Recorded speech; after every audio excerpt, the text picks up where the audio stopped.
7번째, 대한민국 문재인 대통령과 오스트리아 알렉산더 대통령이 만찬을 했던 벨베데레 궁은 어떤 곳인가요? 이곳 벨베데레 궁에서 오스트리아 대통령 부부와 함께 저녁 만찬을 하였습니다. 이곳 벨베데레 궁은 프린스 오이겐 장군의 레지던치였습니다. 한국에서는 유진 장군이라고 하고 헝가리에서는 서보이 에오군이라고 부릅니다.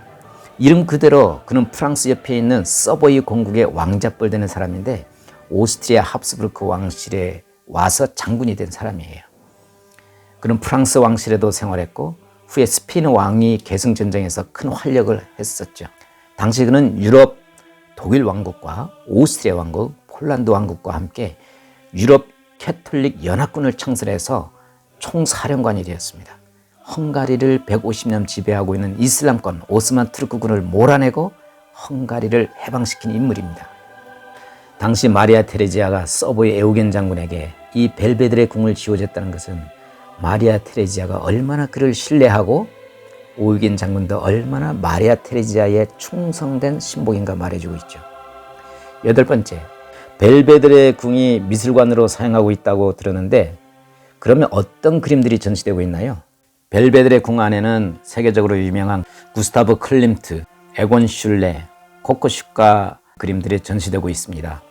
그리고 많은 오스트리아 고전 그림들이 전시되고 있습니다. 그 중에 가장 인기 있는 그림은 바로 구스타브 클림트의 그림들입니다. 현재 가장 유명한 그림 제목은 키스 그림이라고 볼 수 있죠. 그리고 우리가 어린 시절 초등학교 때 봐왔던 완전정복 참고서 표지 그림인 나폴레옹 그림도 있습니다. 불가능해 보이는 알프스를 말 타고 넘어가는 그림이죠. 9번째, 오스트리아 클림트가 그리 유명한가요? 네, 오스트리아가 자랑하는 화가가 바로 구스타브 클림트입니다. 2015년에 여러분도 아마 아실 거예요. 구스타브 클림트 작품 중에 우먼 인 골드라는 영화가 있었습니다. 당시 2차 세계대전 때 히틀러에게 이 그림을 몰수당했는데 후에 그림의 주인은 죽고 주인의 조카가 8년 동안 법정 투쟁을 해서 소유권을 찾습니다. 사람들은 이것을 오스트리아의 모나리자라고도 하죠. 당시 판매한 그림값은 약 1,500억 원이었습니다. 역대 최고가였죠. 아마 지금은 이 그림을 당시 가격 몇 배를 줘도 아마 사기 어려울걸요. 그런데 현재 벨베데레 궁에 있는 키스 그림은 이보다 더 인기가 있거든요. 그러니 이 키스 그림은 너무 비싸서 값을 매길 수가 없을 거예요. 키스 그림은 보시는 것처럼 황금으로 칠해져 있고 황금색과 꽃 색깔이 잘 어우러져 있습니다. 그림 모습은 남녀가 키스를 하는 모습인데 양귀비 꽃밭에서 여인이 무릎을 꿇고 있습니다. 키스라는 주제로 남녀의 사랑과 행복을 그렸다는 점에서 시대를 초월해서 사람들의 사랑을 받고 있죠. 그런데 남녀가 있는 꽃밭이 절벽입니다. 남녀의 키스는 늘 황홀하죠. 그러나 그 사랑은 언제 다시 깨질지 알 수가 없습니다.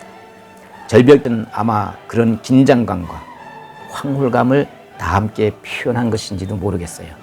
10번째, 벨베데레 궁에 있는 클림트 그림 중에 키스 그림 다음으로 유명한 것은 뭐가 있나요? 벨베데레 궁의 키스 다음으로 인기 있는 클림트 작품은 유디트입니다. 유디트의 그림은 자세히 보면 여성의 윗부분은 가슴이 노출되어 있습니다. 여성의 육체적인 아름다움을 드러낸 것입니다. 마치 남성을 유혹하는 것 같죠. 그 아름다운 여인의 손에는 목 잘린 머리가 들려 있어요. 보이죠? 제일 밑에 있습니다. 이 그림은 이스라엘 역사에 나오는 역사를 배경으로 하고 있는데 당시 유디트가 이스라엘을 침략한 아시리아 적장에 들어가서 홀로페르네스 적장군을 유혹하고 목을 벤 것이죠.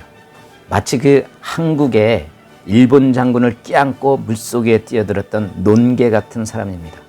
또 유럽을 지배한 훈족의 황제 어틸라 장군을 죽이기 위해서 결혼을 위장하여 신혼 첫날 밤에 티에 독을 타서 죽인 일디코 같은 여인입니다. 어쨌든 유디트 그림은 아름다움 속에 잔인함도 있음을 보여주는 그림입니다.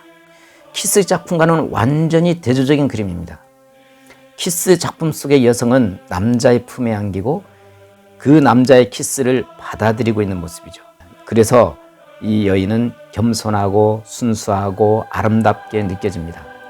반면에 유디트 그림은 아름다움과 함께 잔인함, 정의감, 애국심도 그려져 있습니다. 여인은 아름답기만 한 것이 아니라 나라를 구하기 위해서 그 관능적인 아름다움을 사용하여 적장에 목도 벨 수 있고 목숨도 바쳐 나라를 구할 수 있는 강인함도 있음을 보여줍니다. 11번째, 클림트의 그림은 벨베데레 궁에만 있나요? 클림트의 그림은 빈대학 본관, 천장에도 있고 거리 벽화에도 있고 국립미술관과 여러 미술관에 많이 있습니다. 클림트의 걸작 중에 하나를 보려면 빈 분리파 회관에 있는 벽화 베토벤 프리즈를 추천합니다.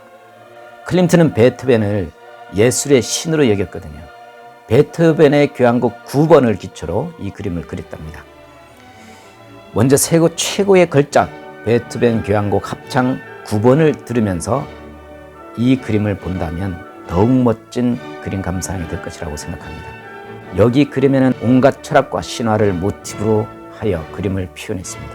벽화의 맨 나중의 그림은 남녀가 누드로 껴안고 키스하는 장면으로 끝납니다. 여러 평가들이 있습니다. 성경에 보면 에덴 동산에서 아담과 하와가 가정을 이룬 후 표현을 보면 발가벗었으나 부끄러워하지 아니하니라 하고 쓰여 있습니다. 이 모습은 가장 행복한 부부의 연합된 모습이라고 합니다. 둘이 완전한 하나가 된 모습이죠. 서로의 허물을 비난하지 않고 부끄러워하지 않는 모습이 가장 행복한 부부의 모습으로 표현한 것입니다. 클림트도 아마 그것을 표현한 것이 아닌가 생각이 듭니다. 서로 상대방을 받아들이는 키스는 행복한 내면을 표현한 것 같습니다. 벨베데레에 있는 키스 작품이 바로 이 벽화에 있는 그림의 완성작이 아닌가 하는 생각이 들더라고요. 벨베데레 궁의 키스 그림에는 옷이 입혀 있습니다. 하여튼 남녀의 행복을 그리고 행복한 부부에 대하여 키스로 표현한 것은 클림트의 철학적인 표현인 것 같습니다. 서로 귀하게 여길 뿐 서로 요구치 않는 사랑인 것이죠. 아내에 대한 참된 이해는 나이가 들어야 생겨나는 것 같아요. 그때는 서로의 부족함이나 허물이 문제가 안 되는 것이죠. 서로 받아들이는 것이죠. 허물도 받아들이고 나와의 차이점도 그대로 받아들이고 인정해 주는 거죠. 아내의 생명과 존재 자체가 귀하게 여겨지는데 그것이 곧 사랑인 것 같아요. 남녀의 삶의 가치를 사랑과 키스로 표현하지 않았을까 생각해 봅니다. 사람마다 해석이 많이 다를 것 같아요. 저는 긍정적으로 생각한 겁니다.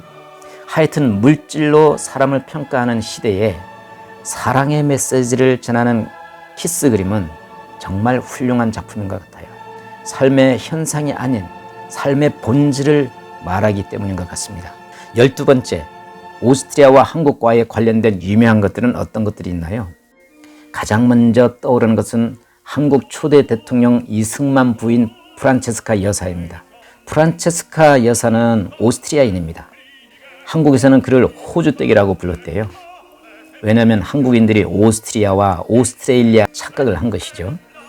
오스트리아에는 캥거루가 없습니다. 프란체스카 여사는 이승만보다 25살이나 어립니다. 국경을 넘는 사랑, 나이를 초월하는 사랑, 정말 위대한 사랑이었던 것 같아요. 13번째, 한국과 경제적인 관련이 있는 것도 있나요? 네, 한국과 오스트리아 사이에 관련된 중요한 경제적인 부분은 린츠 제철입니다. 대한민국은 6.25 전쟁 후 기초 산업을 발전시키기 위해서 제철 산업을 키워야 했습니다. 제철 산업의 가장 중요한 기술은 용광로 기술이죠. 당시 우리나라 주변 선진국에 이 용광로 기술을 부탁했지만 어느 곳에도 그 노하우를 우리에게 도와주지 않았습니다. 그런데 그때 용광로 기술을 전적으로 전수해 준 나라가 바로 오스트리아이고 그 도시가 린츠입니다. 린츠에는 세계적인 용광로 기술을 가진 제철 산업이 있습니다. 지금도 린츠 제철과 포항 제철은 그래서 자매 결연을 맺고 있죠. 많은 이들이 일본 기술로 잘못 알고 있는데 오스트리아 제철 기술이 한국에 전수된 것입니다. 우리나라의 용광로 기술을 이전해준 오스트리아 린츠 도시에 우리는 많은 빚을 지고 있으며 고마움을 간직해야 합니다. 14번째, 문재인 대통령이 방문해보지 않는 오스트리아 여행지도 조금만 소개해 주세요. 네, 오스트리아는 작은 나라지만 정말 볼 게 많은 나라입니다. 비엔나에서 여행을 하려면 문화 여행을 해야 합니다. 그런데 오스트리아의 자연을 보시려면 서쪽으로 가야 합니다. 차를 타고. 오스트리아 지역의 서쪽 지역은 알프스 지역입니다. 모차르트의 고향이요, 사운드 오브 뮤직 영화 촬영지인 잘츠부르크와 잘츠캄머구트 지역은 다 알프스 지역입니다. 정말 낙원 같은 매력적인 여행지죠. 꽃보다 할배팀이 올라갔던 알프스를 케이블카를 타고 오르는 것도 아주 좋은 경험이 됩니다. 비엔나에서 에델바이스 투어가 자동차로 하루 만에 잘츠부르크와 잘츠캄머구트 알프스를 다녀오는 투어를 진행하고 있습니다. 시간이 하루밖에 없는 분들에게는 아주 좋죠. 오늘은 문재인 대통령이 비엔나에 방문한 것을 꼬투리로 대한민국 대통령이 방문했던 비엔나 명소들을 소개하였습니다. 앞으로 기회가 될 때마다 제가 가이드했던 중부 유럽과 동유럽 여행지를 하나씩 소개하겠습니다. 오늘도 행복하시고 건강하십시오. See you, 다음에 봬요.